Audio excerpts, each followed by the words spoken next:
সন্তায় যারা, তো এটা হচ্ছে একটা সরকারি কাজ। এটাতে আমাদের কেন মানুষকে বাসায় গেলে 1000 টাকা 2000 টাকা দিতে হবে? কেন দিতে হবে?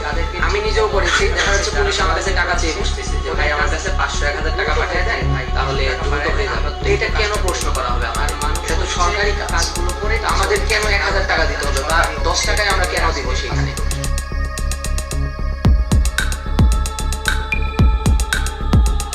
কিছুদিন আগে একজন দালাল উনি কিন্তু প্রকাশ বলেছে বৈধতা চাই, উনি দালাল হিসেবে বৈধতা চায়। দালালের স্ট্যান্ডার্ডটা এরকমই। কিছু কিছু দালাল আছে 1 মাসের জন্য জেলে যেতেও তারা খুব স্বাচ্ছন্দ্য বোধ করে যে একদিন জেলে গেলে কিছু টাকা পয়সা পাওয়া যাবে, খাওয়া যাবে।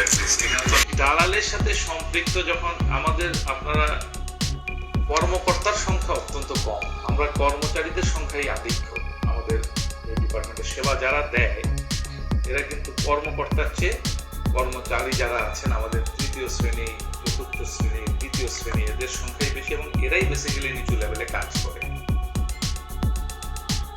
খুবই কঠিন এদেরকে মোটিভেট করা।